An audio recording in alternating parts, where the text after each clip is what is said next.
How's it hanging, film buffs? I'm back. Straight shooter here at Team Sound Studios, my shooting home, as you know. And what am I doing here? I'm reviewing movies, of course. This week, I'm going to be covering Toy Story 4. And my review will have spoilers, just so you know. Let's get right into it, okay? So, I've seen the first 3 Toy Story movies. First one was really good. Obviously, it's a classic. Second one was okay. Third one was really good again. So it's been kind of up, down, up until this movie. And I know that the movies are geared towards kids.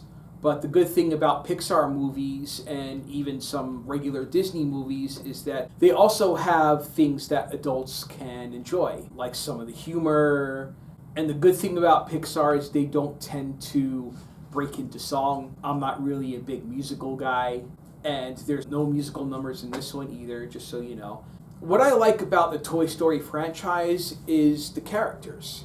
Like Woody, he's a classic toy. He's not very fancy. He's a cowboy, and he has a string on his back, and you pull it, and he says stuff. And then you have the contrast of Buzz Lightyear, played by Tim Allen, and he's a modern toy. He looks like an astronaut. He has all these fancy buttons, and he says stuff too through his voice box. But he has the helmet. He looks a little bit like Mysterio, which is funny because I'm going to be covering the new Spider-Man after this one, which has Mysterio. Most of the other toys are pretty basic. Like you have Mr. Potato Head, you have the Slinky Dog, you have Little Bo Peep, you have the female cowgirl who is Woody's counterpart, and then you have the Piggy Bank, and all these other characters. And then you have characters that have been along the ride for the last couple movies, and then you have new characters that are introduced in this one. We've moved on from Andy. He's not in this movie other than a flashback or something. But the toys have been given to Bonnie, and she has them all in her room now. And it's Bonnie's first day at school. She's kind of scared, having a hard time relating to people or whatever. So she makes herself a toy out of a spork.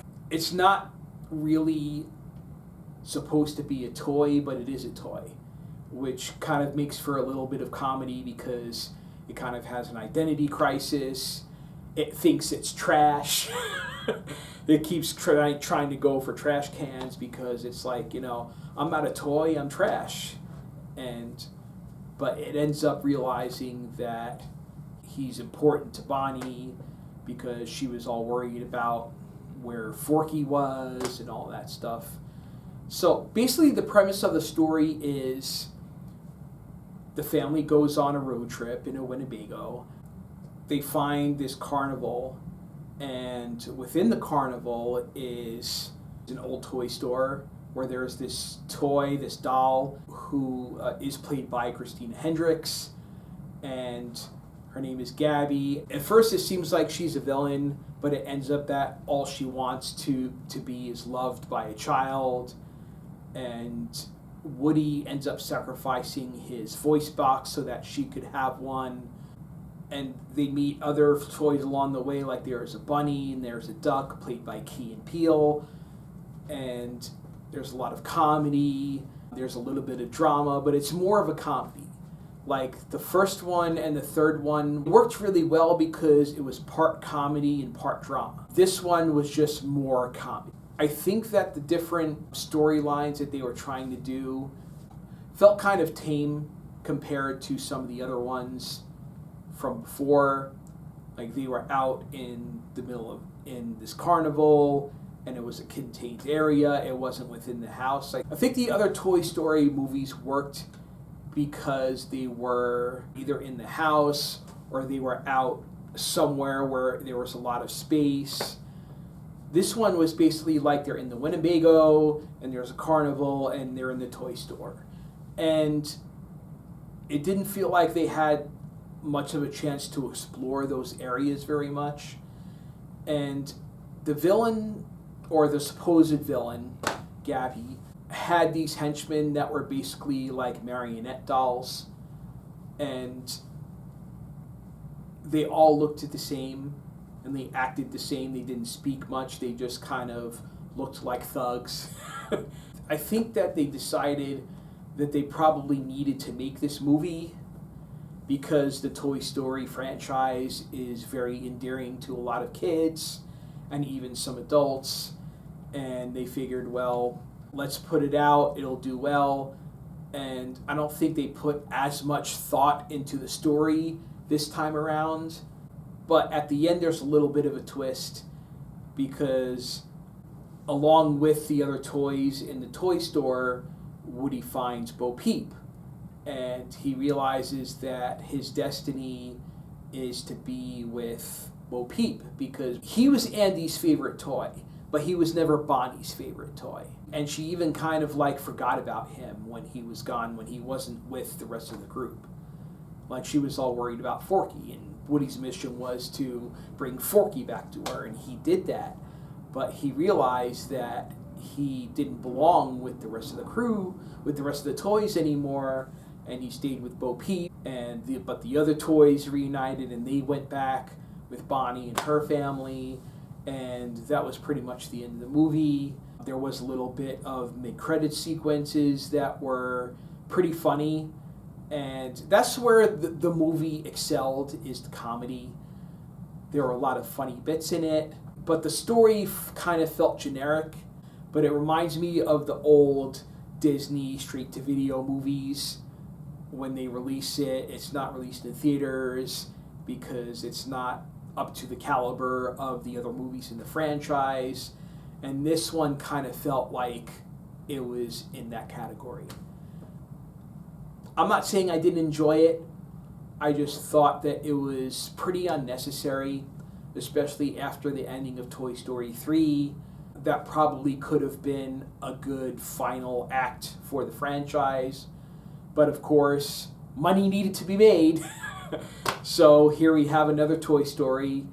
And even though the ending of this movie, if the third one didn't say this could be a good ending, this one really does. But I wouldn't put it past them another 5-10 years to say, hey, it's time to do another Toy Story.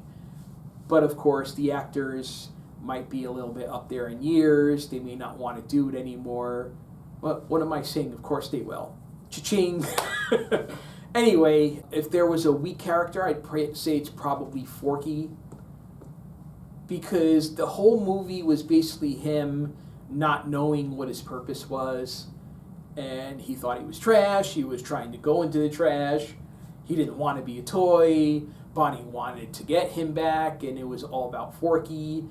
And if you're going to make the movie, the premise of the movie revolve around one or two characters, like Bonnie and Forky, you should make the character stronger. Bonnie was your basic toddler, and Forky was whatever. You had Woody, you had Buzz, and Buzz was a bit dumbed down for this movie. Like, there were a lot of things that Buzz was doing, and you're like, okay. Because it seemed like he didn't really have, like, okay, in the first movie, he didn't have a clue what was going on because he thought he was the real Buzz Lightyear. And it felt like his mentality in this movie went back to that. Except that he knew he was still a toy. So he should have been a little bit more in the know, but it felt like they made him a bit more ignorant in this one. Other than that, the movie was okay. I mean, the kids will love it. If you like the Toy Story franchise, it's a must-see. But I just wouldn't say that it's one of the best Toy Story movies. I'd say it's probably the weakest one so far. But that's how I see it. I'm going to give the movie a C+. I don't think I need to go too much into detail about the plot and the characters because I've basically laid it out. There's not much else to it. It's very paint by numbers. They probably could have done better, but they knew that they didn't have to do all that much. All they had to do was put it out, and people would go to see it. And people obviously went to see it. It's not going to flop. And I guess that's all that matters to Hollywood, right? Or Disney, for that matter. Stay tuned for my next review for Spider-Man. See you guys.